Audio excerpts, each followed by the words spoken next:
Chers frères et sœurs qui nous suivez à travers les capsules de la cloche, nous voulons aborder aujourd'hui un sujet qui incombe à l'Église catholique de pouvoir renseigner, de pouvoir informer les fidèles catholiques sur le devoir de la charité et sur le devoir de la prise en charge de l'Église et de tous les besoins dont elle a besoin pour pouvoir donc exercer le ministère de la charité.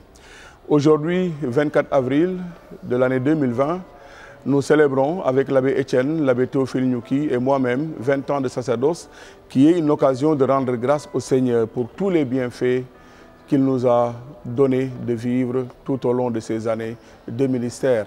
C'est aussi une occasion de dire merci au Seigneur pour toutes les personnes que le Seigneur a bien voulu mettre sur notre route, sur nos chemins, et toutes les personnes avec qui nous avons vécu le ministère sacerdotal et avec qui nous avons à rendre grâce aujourd'hui pour tous les bienfaits qu'il nous a donné de vivre. Aujourd'hui, nous abordons une question très importante qui consiste en la prise en charge de l'Église. Le canon 222 du Code de droit canonique dit ceci: les fidèles sont tenus par l'obligation de subvenir aux besoins de l'Église afin qu'elle dispose de ce qui est nécessaire au culte divin, aux œuvres d'apostolat et de charité et à l'honnête subsistance des ministres. Il est bon de souligner dès le départ que l'Église compte sur ses fidèles chrétiens baptisés. Et ces mêmes fidèles chrétiens baptisés ont à cœur de prendre en charge l'honnête subsistance des ministres et également le culte divin et en même temps, justement, d'aider l'Église à accomplir le devoir de la charité. Il faut dire donc que c'est un devoir qui est inné de l'Église. Et il faudrait pour cela remonter très loin dans le livre du Lévitique et dans le livre du Deutéronome où justement il est question de la dîme, où il est question de la prise en charge du ministre, où il est question de la prise en charge du Lévite, celui qui était donc attaché au service du temple et qui était attaché justement à faire en sorte que les prières soient agréées par le Seigneur notre Dieu. La dîme, dès le départ, a constitué en ce dixième de ce que gagne tout un fidèle et qui est destiné à Dieu. Rappelez-vous de l'histoire de Caïn et de Abel, qui sont venus devant le Seigneur pour pouvoir leur présenter le dixième de ce qu'ils ont gagné. Et l'on dit, justement dans la Bible, que le Seigneur Dieu a agréé l'offrande de Abel, qui était venu lui donner le meilleur de son champ, le meilleur de tout ce qu'il avait récolté donc, dans ses champs. Et Caïn lui présentait justement également le meilleur de son pâturage. Le dixième, donc, par la suite, a constitué à prendre en charge l'honnête subsistance du ministre dans l'exercice du temple qui lui était donc confié. Et cela, pendant bien des années, a constitué en effet la subsistance de ceux qui sont attachés au service du Seigneur. Vous vous rappellerez d'ailleurs, en ce sens, la parole que le Seigneur avait dite à ces Juifs qui lui reprochaient ou qui reprochaient à ses disciples de prendre justement ce qui était destiné aux prêtres dans le temple de Dieu. Eh bien, aujourd'hui, chers frères et sœurs, cette dîme, ou en tout cas cette participation à la prise en charge de l'Église est, j'allais dire, reprise par le Code de droit canonique au canon 222 que j'ai cité tout à l'heure et qui parle de l'honnête subsistance du culte, de l'honnête subsistance du ministre sacré, mais également au paragraphe 2 de la prise en charge des pauvres, de la prise en charge donc du ministère de la charité. En définitive, ce qui est plus important, c'est de pouvoir prendre en charge ce dont l'Église a besoin pour exercer le service de la charité, mais aussi pour l'honnête subsistance de l'Église. Comme nous le savons nous tous, l'Église a plusieurs besoins qui sont définis par la prise en charge du bâtiment qui se trouve être l'Église et dans lequel nous avons toutes les charges qui sont afférentes à l'entretien, qui sont afférentes également aux courants, qui sont afférentes à toutes les autres charges qui, justement, appellent à un règlement qui a besoin du soutien des fidèles catholiques. Mais l'Église également a besoin de ce soutien de l'Église catholique en ce qui concerne le culte divin. Puisque, nous le savons très bien, tout ce qui entre dans la célébration du culte que ce soit la vesture des prêtres, que ce soit les hosties, que ce soit le vin, eh bien, nécessite une prise en charge qui permette au culte de pouvoir être vécu comme il se doit. Il en est de même également quand il s'agit de construire une église, quand il s'agit de construire une chapelle, quand il s'agit tout simplement de venir en aide à tout ce qui entre en considération dans le culte divin. Et c'est pour cela que l'Église dit encore une fois de plus, dans le Code de droit canonique au canon 222, que la prise en charge de l'Église doit être un devoir pour tout chrétien. Je disais donc un droit inné de l'Église. Avant toute analyse de ce que le Code de droit canonique est en train de décliner, il n'est pas inutile de rappeler que l'Église a le droit naturel d'exiger de ses fidèles ce qui est nécessaire à ses propres fins, comme le dit le canon 1260. C'est donc une obligation de justice et qui demande à chacun d'entre nous que nous puissions prendre en charge l'honnête subsistance de l'Église à travers ses ministres, mais aussi à travers son devoir de charité, à travers son devoir de culte. Une obligation de justice, disais-je. Eh bien, ce principe découle du décret Presbyterorum Ordinis au numéro 20, qui est une obligation qui nous dit que ceux qui bénéficient du ministère des pasteurs sacrés sont tenus de recevoir l'aide ministérielle dont ils ont besoin pour vivre, selon une espèce de loi évangélique de l'échange. L'ouvrier mérite son salaire, dit l'Évangile, n'est-ce pas?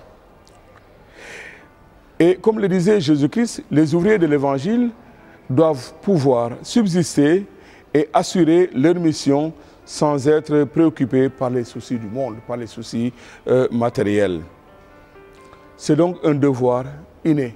Un devoir qui, justement, intègre cette norme qui est de pouvoir, pour le fidèle, de prendre en charge l'honnête subsistance donc, des ministres de l'Église.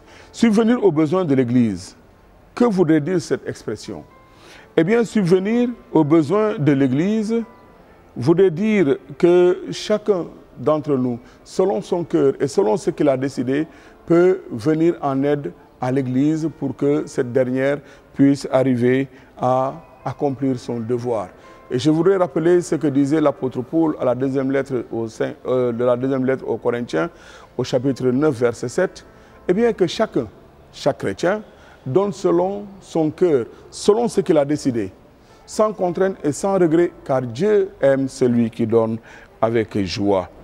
Il s'agira pour nous donc, chers frères et sœurs, de pouvoir apporter notre soutien et notre subsistance à l'Église, puisque nous savons bien qu'elle en a besoin. Il y a bien d'autres formes d'apporter notre soutien à l'Église. Les formes que nous voulons décliner aujourd'hui concernent la quête, qui est la forme la plus ordinaire de la prise en charge de l'Église, concerne également le denier de culte, concerne également le casuel, mais concerne également ce que l'on a appelé par le passé la dîme. Et je voudrais commencer par cela. La dîme consiste au dixième de ce que l'on a gagné, et je l'ai évoqué tout à l'heure en parlant de Caïn et de Abel. La dîme concerne également ce que le fidèle chrétien, dans son cœur, a décidé de pouvoir donner aux prêtres en toute liberté, sans contrainte et en toute, j'allais dire, gaieté, en toute joie, pour lui permettre de pouvoir accomplir son devoir. Aujourd'hui, la dîme n'est plus une obligation pour les chrétiens, puisque nous savons bien que beaucoup de gens nous sollicitent par rapport à cette question de la dîme. Aujourd'hui, je pourrais dire que la dîme n'est pas une obligation pour les chrétiens, mais les chrétiens qui est mu par le devoir et par le besoin, par la joie et par la générosité de pouvoir aider les ministres sacrés, peut également donner cette dîme sans pour autant en être contraint, sans pour autant en faire une obligation, comme cela est donc pour le denier de culte ou pour la quête des dimanches. Il faut rappeler que cette dîme était donc donnée pour la subsistance des prêtres.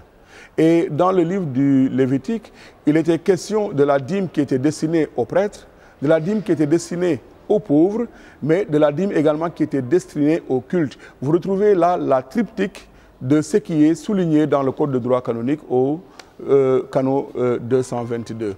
Et aujourd'hui, encore une fois de plus, bien que n'étant pas obligatoire cette dîme, eh bien, ceux qui veulent le faire peuvent le faire en se rappelant encore une fois de plus ce que l'apôtre Paul dit dans la deuxième lettre aux Corinthiens au chapitre 9, verset 7, que chacun donne selon son cœur, comme il l'a décidé, sans contrainte, car Dieu aime plutôt celui qui donne avec joie. Nous avons la quête ordinaire. La quête ordinaire est ce que nous levons à travers les célébrations dominicales ou à travers les célébrations eucharistiques. Eh bien, je voudrais rappeler à cet effet que la quête ordinaire est voulue par justement ce devoir de prise en charge que le Code de droit canonique a relevé au canon 222 que nous avons évoqué tout à l'heure.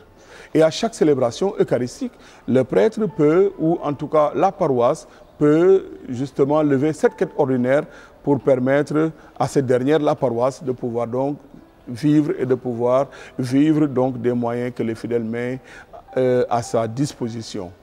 Je voudrais rappeler que cette quête reste à l'église où on a levé cette quête-là, pour justement la différencier de ce qu'on appelle la quête impérée, qui est une sorte d'impôt que l'évêque, le pasteur ou l'ordinaire du lieu peut lever à telle ou telle autre occasion, comme par exemple pour la journée Caritas, où l'évêque peut demander à ce que, exceptionnellement, une quête soit levée pour une œuvre de charité ou pour un objectif bien déterminé.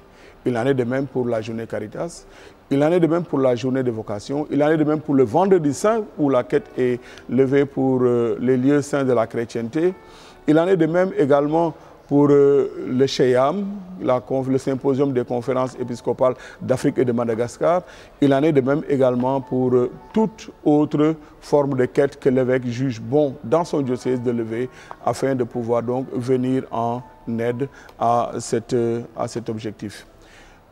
On aurait pu voir d'ailleurs le fonds d'urgence que la Caritas nationale, sous l'égide de la province ecclésiastique, a levé, pour pouvoir venir justement en appoint à tous nos frères et sœurs de la zone rurale et qui sont également dans le besoin. Donc, en définitive, la quête est levée pour permettre à l'Église de pouvoir accomplir le devoir de la charité, autant au point de vue de ses ministres sacrés qu'au point de vue de l'Église et de ses besoins donc primaires.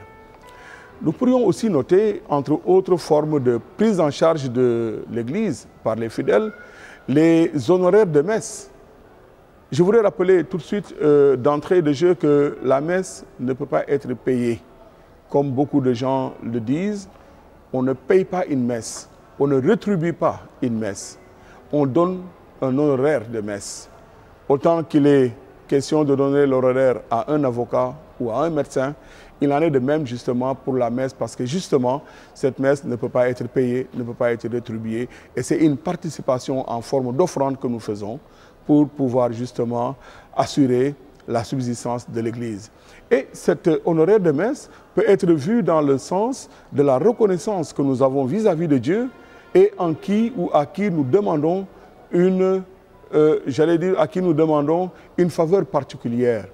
En demandant cette faveur, nous disons à Dieu, l'offrande que nous vous donnons par rapport à cela n'est pas un paiement du service que nous avons reçu, mais tout simplement une participation à la prise en charge de l'Église.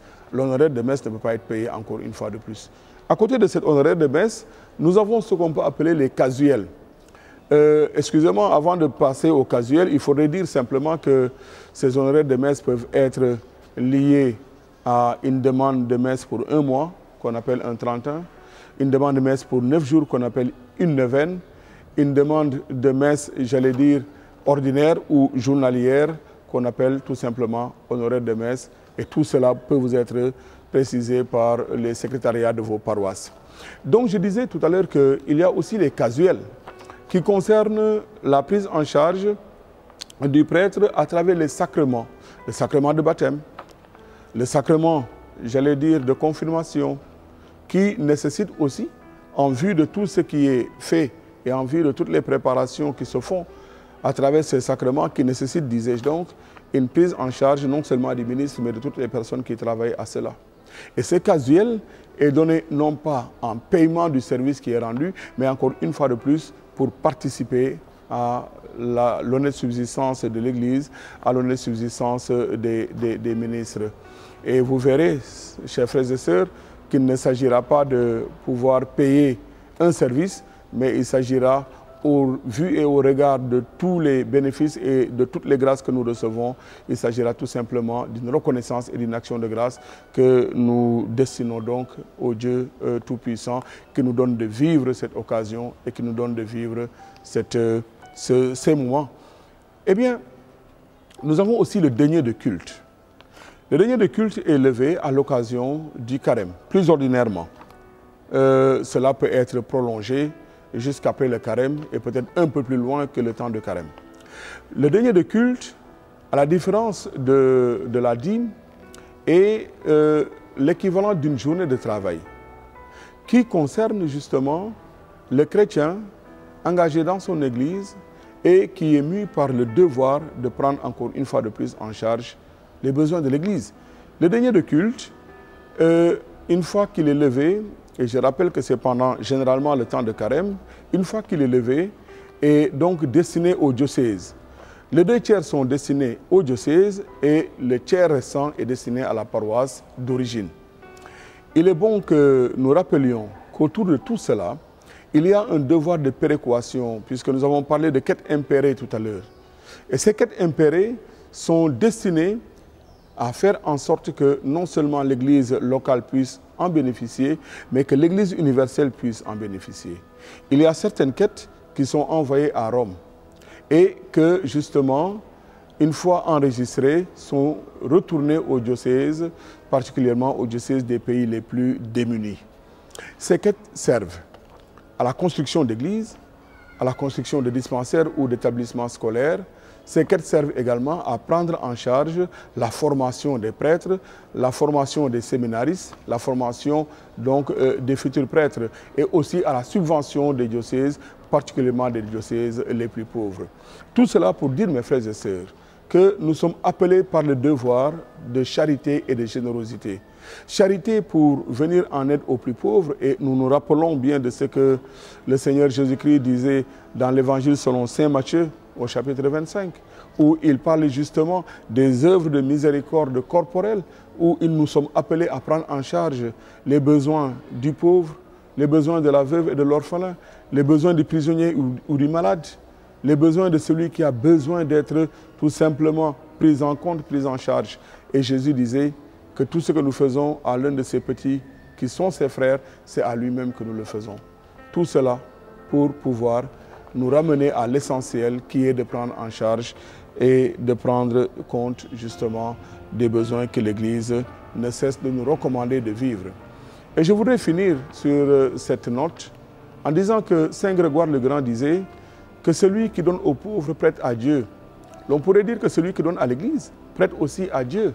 Et que si jamais nous pensions que nous ne pouvons rien faire, nous pouvons nous rappeler de l'obole de la veuve dont Jésus avait dit qu'elle aura donné davantage plus que tous ceux qui étaient là et qui ont donné peut-être du surplus de ce qu'ils avaient.